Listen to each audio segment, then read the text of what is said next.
Minha irmã empurrou a cestinha de pão na direção do meu filho e disse, sem nem olhar para ele: "A gente não pediu nada pro Luca. Achei que você ia trazer alguma coisa de casa." Os filhos dela estavam devorando picanha com fritas, tomando refrigerante importado, enquanto o meu menino de 8 anos olhava para o pão dormido como se fosse a única opção que restava para ele naquele mundo. Meu pai deu risada.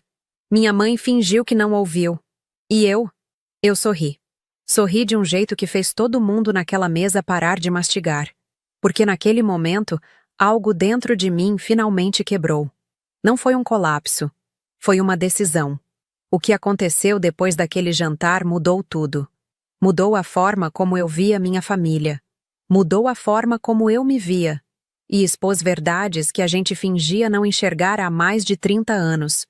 Mas antes de continuar, confere se você já está inscrito no canal e escreve nos comentários de onde você está assistindo esse vídeo. Porque eu sei que não sou a única que já precisou traçar uma linha com a própria família para proteger quem realmente importa. Quando as pessoas me perguntam como é minha família, eu costumo dizer que é complicada.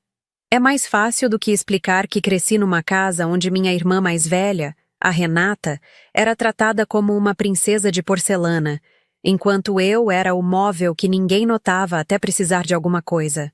Meus pais sempre disseram que a Renata era sensível, que precisava de mais atenção, mais cuidado, mais paciência. E eu? Eu era a forte. A que não dava trabalho. A que se virava sozinha. Lembro de uma vez, quando eu tinha uns 9 anos, que cheguei em casa chorando porque umas meninas tinham zombado do meu cabelo na escola. Minha mãe estava ocupada ajudando a Renata com um trabalho de artes. Ela olhou para mim por cima dos óculos e disse: "Fernanda, você é forte. Não deixa essas bobagens te abalarem."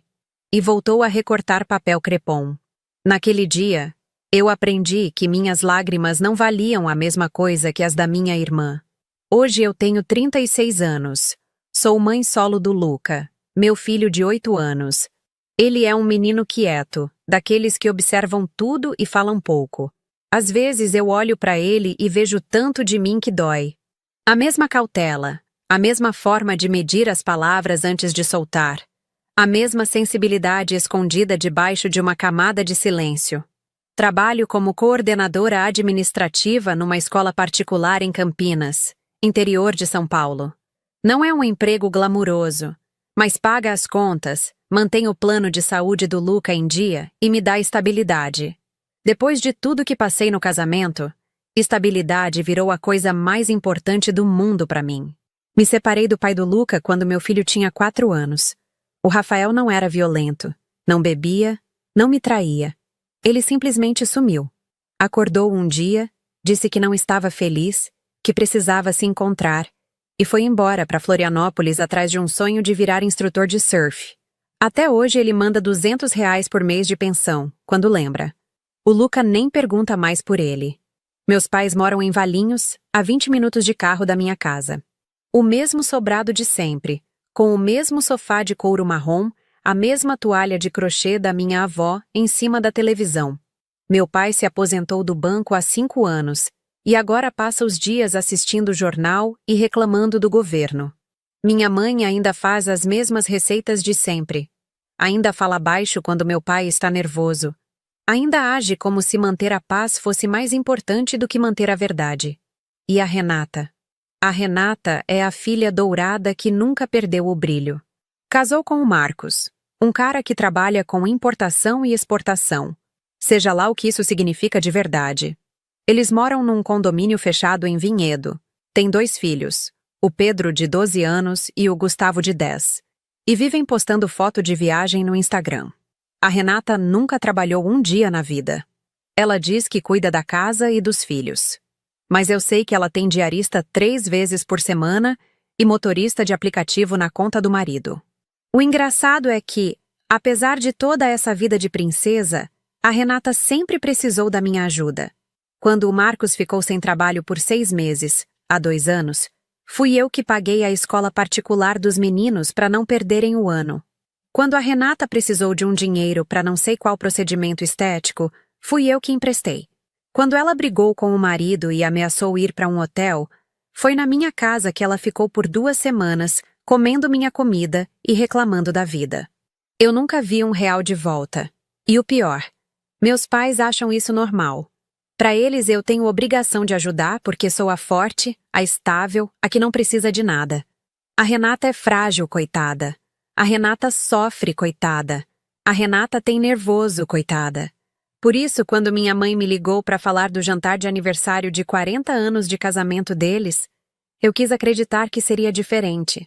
Quis acreditar que, pelo menos uma vez, a gente podia sentar numa mesa como uma família de verdade, sem hierarquias, sem preferências, sem aquela sensação de que eu estava sempre um degrau abaixo. A mensagem da minha mãe foi simples. Vai ser só a família, num restaurante bonito. O pai quer comemorar direito. Eu me ofereci para ajudar a organizar. Pesquisei restaurantes, achei uma churrascaria excelente em Campinas, com salão privativo e cardápio especial. Até encomendei uma montagem de fotos do casamento deles, com moldura de madeira de demolição, feita por uma artesã que eu sigo nas redes sociais. Gastei quase R$ 400 naquele presente. No dia do jantar, arrumei o Luca com a melhor roupa que ele tinha. Uma calça jeans escura, camisa polo azul marinho, tênis branco que eu tinha comprado no mês anterior. Ele estava lindo. Olhou para mim e perguntou: Mãe, vai ter sobremesa? Eu sorri e disse que ia ter tudo o que ele quisesse. Chegamos 5 minutos antes do horário combinado. O restaurante era exatamente como nas fotos. Iluminação baixa, mesas de madeira maciça, cheiro de carne assando na brasa. Parecia um lugar onde coisas boas aconteciam. A Renata já estava lá com o Marcos e os meninos. Os 2 garotos estavam grudados no celular, nem levantaram a cabeça quando a gente chegou. O Marcos acenou de longe com um copo de cerveja na mão. A Renata olhou para mim, sorriu daquele jeito dela, meio torto, meio superior, e disse: Ah, vocês vieram. Como se a minha presença fosse uma surpresa desagradável. Minha mãe me deu um abraço rápido, daqueles de quem está com a cabeça em outro lugar. Meu pai nem levantou. Estava ocupado lendo o cardápio como se fosse um documento importante. Ninguém olhou para o presente que eu trouxe. A sacola ficou do meu lado, invisível como eu sempre fui naquela família. Sentei o Luca do meu lado, ajudei ele a desdobrar o guardanapo. Mostrei o cardápio infantil. Pode escolher o que quiser, filho. Ele apontou para o filé com fritas, tímido, como se estivesse pedindo permissão para existir. Eu disse que era uma ótima escolha. Foi aí que aconteceu. O garçom veio anotar os pedidos. A Renata pediu picanha completa para os meninos dela, com acompanhamentos extras e refrigerante importado. O Marcos pediu costela. Meus pais pediram o rodízio completo. Quando o garçom olhou para mim, eu abri a boca para pedir, mas a Renata me interrompeu. Ela vai dividir com a gente. Não precisa pedir separado. E aí olhou para o Luca, empurrou a cestinha de pão que estava no centro da mesa e soltou aquela frase que eu nunca vou esquecer. A gente não pediu nada para o seu filho.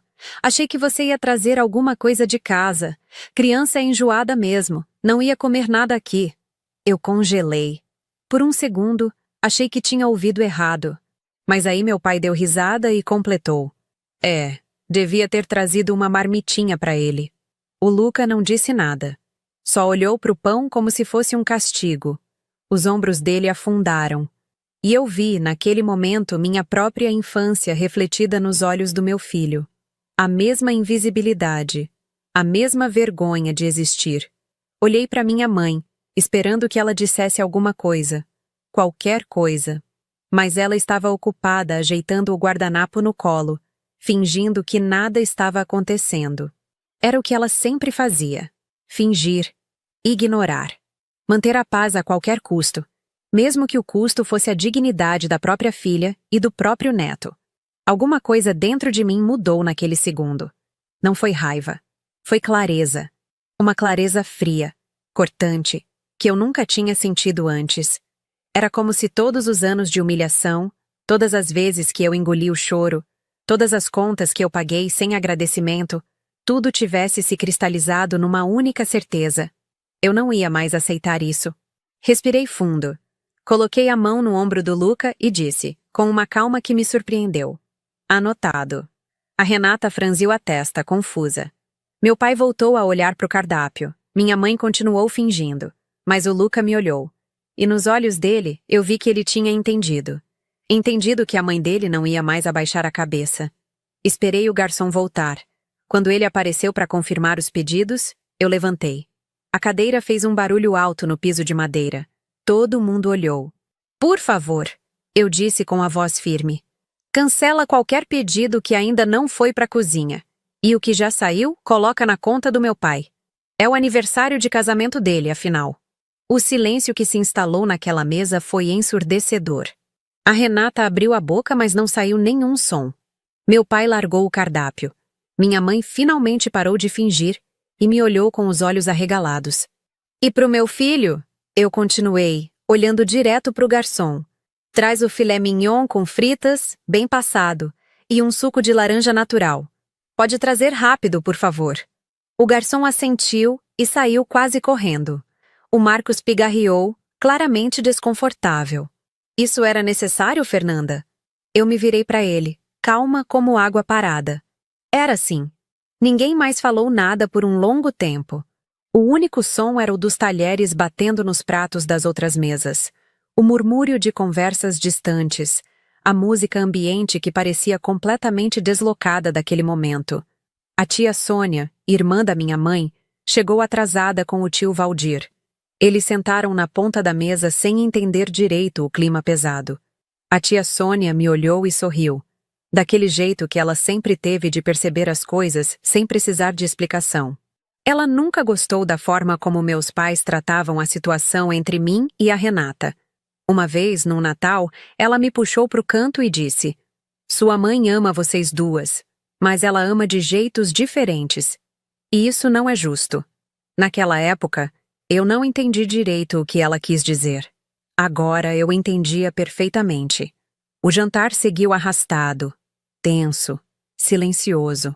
Os filhos da Renata reclamaram que a comida estava demorando. Meu pai não disse mais uma palavra. Minha mãe tentava sorrir, mas o sorriso dela parecia rachado, prestes a desmoronar.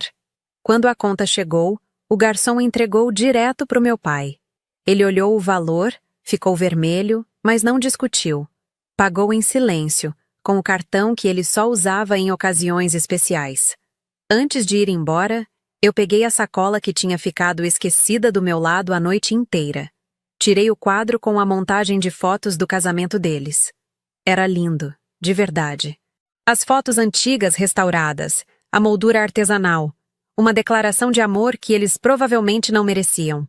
Coloquei na mesa com cuidado. Feliz aniversário de casamento, eu disse baixinho. Peguei a mão do Luca e saí. O ar da noite estava frio para a época do ano. Campinas às vezes faz isso. Engana a gente com dias quentes e noites geladas. O Luca apertou minha mão enquanto a gente caminhava até o carro. Mãe? Ele disse quase sussurrando. Oi, filho. Você não ficou com medo? Eu parei. Abaixei para ficar na altura dele e olhei nos olhos do meu menino. Não, meu amor. Eu fiquei cansada. Naquela noite, depois de colocar o Luca para dormir, eu sentei no sofá da sala com um copo de água e o celular desligado. Não queria ver as mensagens que eu sabia que estavam chegando. Não queria ouvir as justificativas, as acusações, o teatro que minha família sempre montava quando alguém ousava sair do roteiro. Por uma hora, eu só fiquei ali, no escuro, ouvindo o silêncio. Era um silêncio diferente do que eu estava acostumada. Não era o silêncio de quem está esperando o próximo golpe. Era o silêncio de quem finalmente parou de correr. Quando eu finalmente liguei o celular, tinha 17 mensagens no grupo da família, 8 ligações perdidas da minha mãe, 3 da Renata e um áudio de 5 minutos do meu pai. Eu não abri nenhum. Só vi as notificações piscando na tela como pequenos alertas de incêndio. Fui dormir sem responder ninguém. Na manhã seguinte, acordei com o Luca me sacudindo de leve. Mãe, tem gente na porta. Olhei no relógio. 8h30 de um sábado. Quem batia na porta às 8h30 de um sábado? Meus pais. E a Renata. Eles não ligaram antes, não avisaram, não pediram permissão. Simplesmente apareceram. como sempre faziam quando queriam resolver as coisas do jeito deles. Meu pai estava segurando um envelope. Minha mãe tinha os lábios tão apertados que quase sumiam no rosto. A Renata estava de óculos escuros, mesmo com o céu nublado, e tinha os braços cruzados daquele jeito defensivo que ela usava quando sabia que estava errada, mas não ia admitir. "Podemos entrar?" Minha mãe perguntou, já empurrando a porta. Eu não respondi. Só dei um passo pro lado. O Luca estava no sofá, fingindo jogar videogame, mas eu sabia que ele estava prestando atenção em cada movimento. Ele já tinha visto cenas demais da família para não saber como essas coisas funcionavam. Meu pai colocou o envelope na bancada da cozinha com um baque seco. "Isso aqui é a conta do jantar. Você fez aquele showzinho, agora paga a sua parte." Eu me encostei na bancada, de braços cruzados, e olhei para o envelope sem tocar nele. Eu não concordei em dividir nada. Eu me ofereci para organizar o jantar. Vocês transformaram numa humilhação pública. A conta é de vocês. Você nos envergonhou na frente de todo mundo, minha mãe disse, a voz tremendo daquele jeito que ela usava quando queria parecer vítima. Tinha gente olhando, Fernanda. Gente de fora. E o Luca? Eu perguntei, sentindo o sangue esquentar. Ele também não é gente? Ou o constrangimento dele não conta porque ele não é filho da Renata? A Renata tirou os óculos e eu vi que os olhos dela estavam vermelhos. De raiva ou de choro, eu não sabia. Talvez os dois. Você sempre foi assim, ela disse, a voz carregada de veneno. Sempre fazendo drama, sempre querendo atenção. Por isso ninguém gosta de você, Fernanda. Você afasta as pessoas. Eu poderia ter gritado, poderia ter chorado. Poderia ter feito exatamente o que eles esperavam que eu fizesse. O que eu sempre fazia. Engolir, pedir desculpas, tentar consertar. Mas alguma coisa tinha mudado naquele jantar. Alguma coisa tinha finalmente quebrado de um jeito que não tinha conserto. Vocês querem falar de afastar pessoas? Eu disse com uma calma que me assustou. Então vamos falar. Vamos falar dos 12 mil reais que eu paguei de escola para os seus filhos quando o Marcos ficou desempregado. Vamos falar dos 3 mil que eu emprestei para você fazer aquela harmonização facial que você disse que ia devolver em 2 semanas. Vamos falar das 2 semanas que você morou aqui, comendo minha comida, usando minha energia, reclamando da sua vida e saiu sem nem agradecer. Minha mãe arregalou os olhos. Fernanda, isso é assunto entre vocês duas. Não precisa... Não, mãe. Precisa sim. Porque vocês acham normal eu sustentar os caprichos da Renata enquanto ela trata meu filho como se ele fosse invisível. E vocês riem. Vocês acham graça. Vocês acham que tá tudo bem porque eu sou forte. Eu aguento. Eu não preciso de nada. O silêncio que se seguiu foi pesado. Quase físico. Meu pai tinha o rosto vermelho, as veias do pescoço saltadas. Minha mãe parecia prestes a chorar. A Renata me olhava com um ódio que eu nunca tinha visto tão exposto. Foi nesse momento que o carro da tia Sônia parou na frente da minha casa. Eu tinha mandado uma mensagem para ela de manhã cedo, quando vi as notificações no celular. Só escrevi. Eles estão vindo para cá, preciso de reforço. Ela respondeu com um único emoji de coração e disse que estava a caminho. Quando a tia Sônia e o tio Valdir entraram, a dinâmica da sala mudou completamente. Minha mãe ficou tensa. Meu pai recuou um passo, e a Renata guardou os óculos escuros na bolsa, como se estivesse se preparando para uma batalha diferente. O que está acontecendo aqui? A tia Sônia perguntou, olhando ao redor. Nada que seja da sua conta. Meu pai respondeu, seco. Quando vocês vêm à casa da minha sobrinha exigir dinheiro e tratando ela como se fosse a vilã da história, vira da minha conta sim. A tia Sônia cruzou os braços. Eu ouvi a versão da Fernanda. Agora quero ouvir de vocês. É verdade que não pediram comida pro Luca e mandaram ele comer pão? Ninguém respondeu. É verdade? Ela repetiu. Minha mãe começou a gaguejar. Foi um mal-entendido, Sônia. A gente achou que o menino não ia querer comer nada. Criança é assim. Criança é assim? A tia Sônia interrompeu. Os filhos da Renata estavam comendo picanha. O Luca ficou olhando para a cesta de pão. Isso não é mal-entendido, Helena. Isso é crueldade. A Renata explodiu. Ah, para com esse drama. Ninguém maltratou ninguém. A Fernanda que resolveu fazer escândalo porque não sabe lidar com as coisas como adulta. Adulta? Eu repeti. Você quer falar de adulta? Você tem 39 anos e nunca trabalhou um dia na vida. Eu pago suas contas há anos e você nunca devolveu um centavo. E quando eu finalmente digo basta, eu que sou a problemática. A tia Sônia tirou uma pasta de dentro da bolsa. Eu reconheci na hora. Eram os documentos que eu tinha organizado meses antes, a pedido dela. Comprovantes de transferências bancárias, prints de conversas, recibos de pagamentos que eu tinha feito em nome da Renata. Isso aqui, a tia Sônia disse, colocando a pasta na mesa. São quase 20 mil reais que a Fernanda transferiu para você nos últimos 3 anos, Renata. Escola das crianças, procedimentos estéticos, contas de cartão, empréstimos que nunca foram pagos. Está tudo documentado. A Renata ficou pálida. Você guardou isso? Você ficou juntando prova contra mim? Eu guardei porque eu sabia que um dia você ia fingir que nunca aconteceu. Eu respondi. E adivinhe, estava certa. Minha mãe se virou para a tia Sônia, os olhos marejados. Por que você está fazendo isso, Sônia? Isso é assunto de família. Exatamente. E família não significa fingir que está tudo bem quando uma filha é tratada como banco e a outra é tratada como rainha. Vocês fizeram isso a vida inteira. A Fernanda era a forte, a que não precisava de nada, a que podia ser ignorada. E olha onde isso trouxe vocês. Numa sala de estar, num sábado de manhã, exigindo dinheiro de quem já deu demais. O tio Valdir, que tinha ficado calado até então, finalmente falou. Seu Antônio, a gente conhece o senhor há 40 anos. Eu respeito o senhor, mas o que aconteceu naquele jantar foi errado. E o senhor sabe disso. Meu pai não respondeu. Pela primeira vez na vida, eu vi meu pai sem palavras.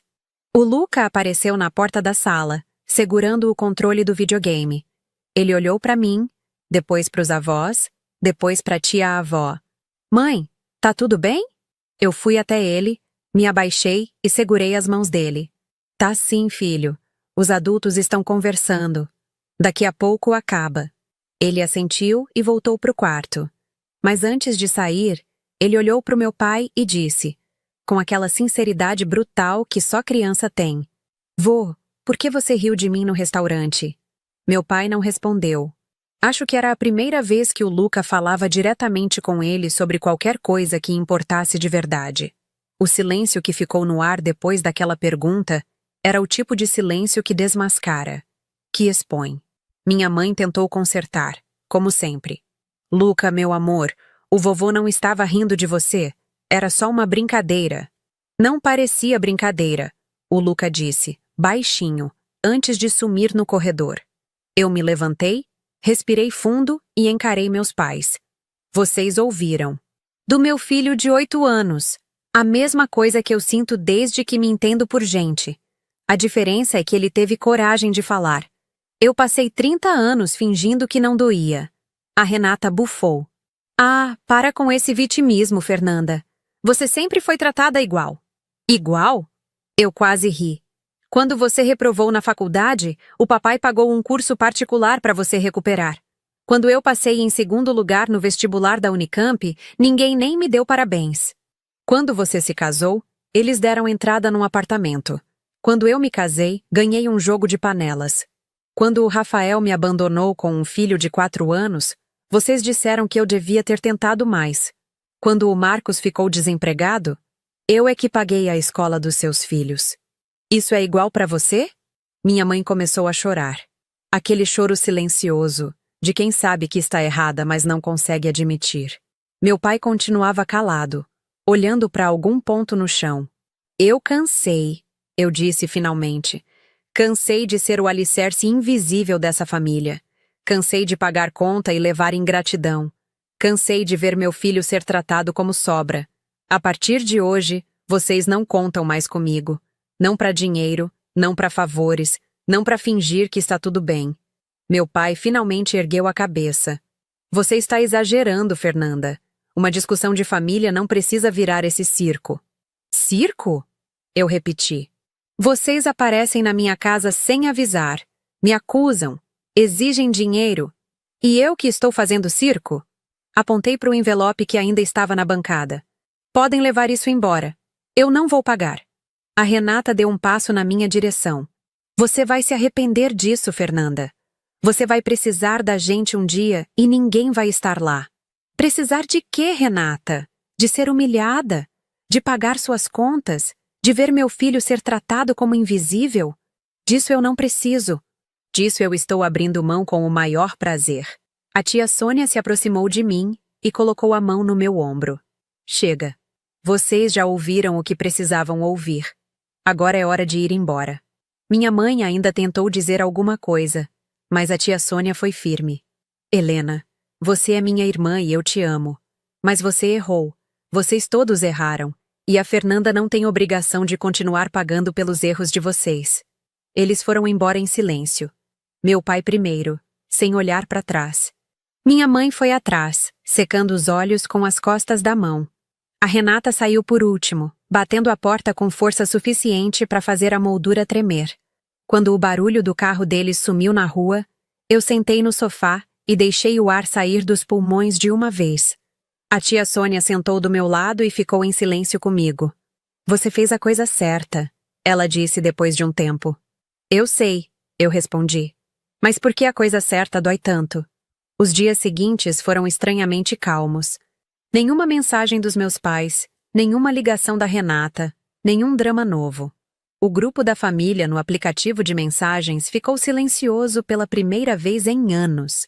Era como se todos estivessem esperando para ver quem ia ceder primeiro. Eu não ia ser essa pessoa. Não dessa vez.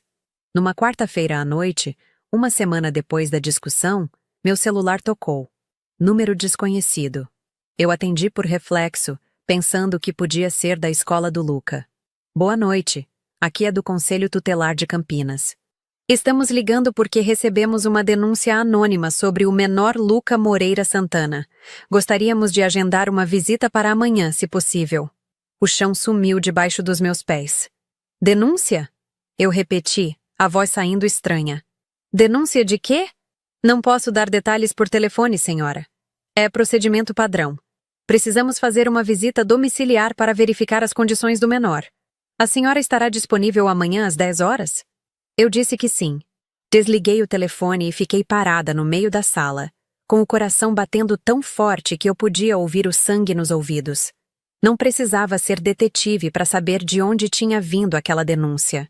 Passei a noite inteira acordada. Limpei a casa de cima a baixo. Organizei o quarto do Luca, conferi a geladeira, os armários, tudo.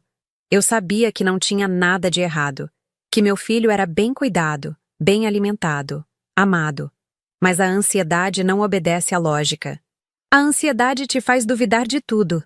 Na manhã seguinte, 2 mulheres chegaram pontualmente às 10. Eram profissionais, educadas, gentis até. Olharam a casa, conversaram com o Luca, fizeram perguntas sobre a rotina dele, a escola, a alimentação.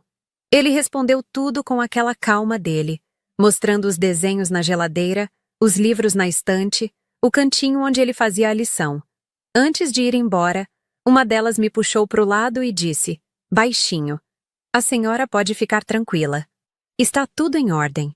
A gente vê muitos casos por dia, e esse claramente foi, como posso dizer, uma denúncia motivada por outras razões. Vocês sabem quem denunciou? Eu perguntei. Ela balançou a cabeça. É anônimo. Mas a senhora não seria a primeira mãe que recebe esse tipo de visita depois de um desentendimento familiar. Infelizmente, algumas pessoas usam o sistema para se vingar. Quando elas foram embora, eu sentei no sofá e chorei. Não de tristeza, mas de raiva. Uma raiva limpa, pura, que queimava por dentro como álcool em ferida aberta. Minha própria família tinha tentado me tirar meu filho. Tinham ligado para o conselho tutelar. Inventado alguma história. Tentado destruir a única coisa boa que eu tinha na vida. Liguei para a tia Sônia e contei tudo. Ela ficou em silêncio por um momento. Depois disse, Fernanda, isso não pode ficar assim. Você precisa se proteger legalmente. Ela me passou o contato de uma advogada, amiga dela de muitos anos, especializada em direito de família. O nome era Doutora Beatriz. Marquei uma consulta para o dia seguinte. A doutora Beatriz era uma mulher de uns 50 anos, cabelo grisalho preso num coque, óculos de armação vermelha, olhar afiado. Ela me ouviu contar tudo sem interromper uma vez. Quando terminei, ela cruzou as mãos sobre a mesa e disse: "Você tem provas de tudo isso? As transferências, as mensagens, o histórico?" "Tenho", eu disse. "Guardei tudo." "Ótimo. Vamos fazer o seguinte. Primeiro, um pedido formal de medida protetiva de urgência, afastando seus pais e sua irmã de qualquer contato com você e com o Luca. Segundo, uma notificação extrajudicial por assédio e denúncia caluniosa. Se eles tentarem qualquer coisa de novo, a gente entra com processo criminal." Eu assinei tudo o que ela pediu. Saí do escritório dela me sentindo mais leve do que em anos. 3 dias depois, meus pais e a Renata receberam as notificações. Eu soube porque minha mãe me mandou uma mensagem desesperada. "Fernanda, pelo amor de Deus, o que você está fazendo? Somos sua família." Eu respondi: "Família não faz denúncia falsa para o conselho tutelar. Família não tenta tirar filho de mãe. Vocês perderam o direito de usar essa palavra." Bloqueei o número dela. E o da Renata. E o do meu pai. Nas semanas seguintes, aprendi o que significava silêncio de verdade. Não o silêncio tenso de quem está esperando a próxima briga, mas o silêncio pacífico de quem finalmente parou de carregar um peso que não era seu. O Luca percebeu a diferença. Numa noite, enquanto a gente jantava, ele olhou para mim e disse: "Mãe, a casa tá mais leve." Eu sorri. "Tá sim, filho. Bem mais leve." Uma semana depois da notificação, recebi uma mensagem do Marcos, o marido da Renata. Era um print de uma transferência bancária. R$ 6.000. E uma única frase: "Metade do que vocês pagaram de escola. O resto vem mês que vem." Eu fiquei olhando para o celular sem saber o que sentir. Não era um pedido de desculpas. Não era uma reconciliação. Era só dinheiro. Mas de alguma forma, era também um reconhecimento. Uma admissão silenciosa de que eu tinha razão. 2 dias depois, outra mensagem dele: "A Renata e eu estamos nos separando. Não aguento mais essa família." Eu não respondi. Não era da minha conta. Mas confesso que senti uma pontada de satisfação mesquinha que eu não me orgulho. Ou talvez me orgulhe um pouco. A tia Sônia me ligou no final de semana para contar as fofocas. Aparentemente, meus pais estavam arrasados. Minha mãe não saía de casa. Meu pai tinha parado de falar com os amigos do clube. A Renata estava morando de volta com eles, porque o Marcos tinha pedido para ela sair do apartamento.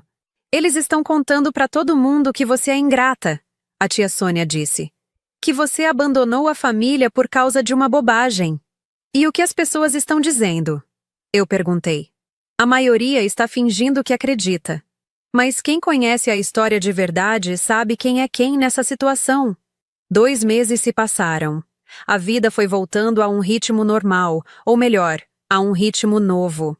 Sem os domingos obrigatórios na casa dos meus pais, sem as mensagens pedindo favor, sem o peso constante de ser responsável por pessoas que nunca foram responsáveis por mim. Eu e o Luca criamos novas tradições. Todo sábado de manhã, a gente ia numa padaria perto de casa tomar café e comer pão de queijo. Ele me contava sobre os jogos que estava jogando, os amigos da escola, os sonhos que tinha durante a semana. Eram conversas simples, mas preciosas. Num desses sábados, ele me perguntou: "Mãe, a gente nunca mais vai ver a vovó e o vovô?" Eu respirei fundo. Era uma pergunta que eu sabia que viria, mais cedo ou mais tarde. "Olha, filho, a vovó e o vovô fizeram umas coisas que machucaram a gente. Lembra do jantar no restaurante?" Ele assentiu, os olhos baixos. "Então, eles não pediram desculpas. E fizeram outras coisas depois que também não foram legais. Por isso, a mamãe decidiu que a gente precisa de um tempo longe deles. Não significa que é para sempre. Significa que agora a gente precisa se cuidar primeiro." Ele ficou em silêncio por um momento, processando. Depois disse: Tipo, quando a gente se machuca e precisa deixar o machucado sarar antes de voltar a brincar? Eu sorri, impressionada com a sabedoria simples dele. Exatamente assim, meu amor. Exatamente assim. No final daquele mês, eu fiz uma coisa que vinha adiando há anos. Atualizei meu testamento. Nomeei a tia Sônia e o tio Valdir como guardiões legais do Luca, caso alguma coisa acontecesse comigo. Retirei meus pais e a Renata de qualquer documento, qualquer benefício, qualquer direito. Era estranho pensar nessas coisas, mas me dava paz. Paz de saber que, acontecesse o que acontecesse, meu filho estaria protegido de pessoas que já tinham mostrado quem eram. 3 meses depois do jantar que mudou tudo, eu encontrei minha mãe por acaso no supermercado. Era uma terça-feira à tarde. Eu tinha saído mais cedo do trabalho para fazer compras antes de buscar o Luca na escola. Ela estava na seção de frutas, comparando preços de maçãs como se fosse a decisão mais importante do mundo. Quando me viu, congelou. Por um segundo achei que ela ia fingir que não tinha me reconhecido e ir embora. Mas ela não foi. Fernanda, ela disse, a voz pequena. Mãe. A gente ficou ali, parada entre as maçãs e as bananas, sem saber o que dizer. Era absurdo, de certa forma. 36 anos de história. E a gente não conseguia trocar mais do que monossílabos numa feira. Como você está? Ela perguntou finalmente. Bem, trabalhando, cuidando do Luca. A vida normal. Ela assentiu, os olhos marejados. Eu sinto falta de vocês. Eu poderia ter dito muita coisa naquele momento. Poderia ter jogado na cara dela todas as mágoas, todos os anos de negligência, tudo que ela deixou acontecer sem nunca me defender. Mas olhando para ela ali, pequena e envelhecida entre as prateleiras do supermercado, eu não senti raiva, senti pena. Mãe, sentir falta não é a mesma coisa que reconhecer o erro. Eu disse com calma. Você sabe o que aconteceu. Você sabe que foi errado. Enquanto você não conseguir admitir isso, não tem como a gente voltar a se falar. Ela abriu a boca para responder, mas eu continuei. E não foi só o jantar, foi a vida inteira. Foi 30 anos sendo a filha que não precisava de nada, a filha que podia ser ignorada, a filha que servia para pagar conta e resolver problema. Isso não se conserta com sinto falta. Isso se conserta com mudança de verdade. Minha mãe ficou em silêncio por um longo tempo. As lágrimas escorriam pelo rosto dela. Mas ela não tentou se defender. Não tentou justificar. Talvez fosse a primeira vez na vida que ela realmente ouvia o que eu estava dizendo. Eu não sei como consertar, ela disse finalmente. Eu não sei nem por onde começar. Começa admitindo. Para você mesma primeiro. Depois para o papai, para Renata. Depois, talvez, a gente possa conversar. Ela assentiu, secando os olhos com as costas da mão. Você está certa, Fernanda. Você sempre esteve certa. Eu só não queria ver. Eu sei, mãe. Mas não ver não faz desaparecer. Eu peguei minhas compras e fui embora. Não olhei para trás. Mas pela primeira vez em muito tempo, eu não senti que estava fugindo de alguma coisa. Eu estava simplesmente seguindo em frente. Nas semanas seguintes, minha mãe me mandou algumas mensagens. Não eram pedidos de desculpa elaborados nem tentativas de justificativa. Eram coisas simples, uma foto de um bolo que ela tinha feito, uma lembrança de quando eu era criança, uma frase dizendo que estava pensando em mim. Eu não respondi, mas também não bloqueei. Era um progresso, eu acho. Pequeno, mas real. A tia Sônia me contou que minha mãe tinha começado a fazer terapia, que tinha tido uma conversa séria com meu pai, que pela primeira vez em 40 anos de casamento, eles tinham brigado de verdade sobre a forma como criaram as filhas. Ela está tentando, Fernanda, a tia Sônia disse. Não sei se vai dar em alguma coisa, mas ela está tentando.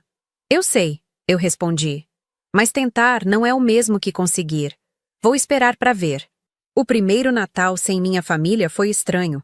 Estranho no sentido de diferente, não de ruim. Eu e o Luca passamos a noite na casa da tia Sônia e do tio Valdir. Tinha peru, farofa, vinagrete, tudo que um Natal brasileiro deveria ter. Mas mais importante do que a comida era a companhia. Pela primeira vez em anos, eu não passei a ceia medindo palavras, evitando assuntos, fingindo que estava tudo bem. Eu podia rir sem medo de estar rindo alto demais. Podia falar sem medo de estar falando coisas erradas. Podia simplesmente existir, sem precisar me justificar. O Luca brincou com os primos distantes que ele mal conhecia. Comeu doce demais, dormiu tarde demais, acordou no dia seguinte feliz demais. Era assim que Natal deveria ser. Em janeiro, voltei ao trabalho com uma energia diferente. Pedi um aumento que eu vinha adiando há 2 anos e consegui. Comecei a guardar dinheiro para uma viagem que eu sempre quis fazer, levar o Luca para conhecer o Mar do Nordeste. Uma noite, sentada na varanda do apartamento enquanto o Luca dormia, eu pensei em tudo o que tinha acontecido desde aquele jantar. Em como uma frase sobre pão tinha derrubado um castelo de cartas que eu nem sabia que existia. Em como a dor de ser rejeitada tinha se transformado em clareza. Em como perder uma família podia, às vezes, significar finalmente se encontrar. Meu celular vibrou. Uma mensagem da Renata. A primeira em meses. Eu sei que você não quer falar comigo, mas eu preciso dizer que você estava certa. Sobretudo, eu sinto muito. Eu li a mensagem 3 vezes. Não respondi. Não porque eu ainda estivesse com raiva, mas porque eu não sabia se tinha algo a dizer. Algumas desculpas chegam tarde demais. Outras chegam na hora certa. Eu ainda estava decidindo em qual categoria essa se encaixava. 6 meses depois daquele jantar, eu e o Luca estávamos sentados numa praia em Maragogi, Alagoas. O mar era tão azul que parecia mentira, tão transparente que dava para ver os peixinhos nadando perto dos nossos pés. O Luca olhou para mim, o rosto bronzeado de sol, o sorriso maior do que eu já tinha visto em muito tempo. Mãe, ele disse. Oi, filho. Você parece diferente. Eu sorri, sentindo a brisa quente no rosto, o sal na pele, a paz que eu tinha lutado tanto para conquistar. Eu estou diferente, meu amor. Eu parei de tentar consertar coisas que não eram problema meu. Ele assentiu, com aquela sabedoria silenciosa que crianças às vezes têm. Depois voltou a brincar na água, salpicando espuma para todo lado, rindo daquele jeito que só criança feliz consegue rir. Eu fiquei ali, olhando para o horizonte, pensando em tudo e em nada ao mesmo tempo. Não sei se um dia vou perdoar completamente minha família. Não sei se um dia vamos voltar a nos falar como se nada tivesse acontecido. Talvez sim, talvez não. O tempo vai dizer. Mas uma coisa eu sei com certeza. Eu não sou mais a mulher que aceita pão dormido enquanto os outros comem picanha. Eu não sou mais a filha invisível, a irmã conveniente, a tia que paga as contas sem receber obrigado. Eu sou a Fernanda, mãe do Luca.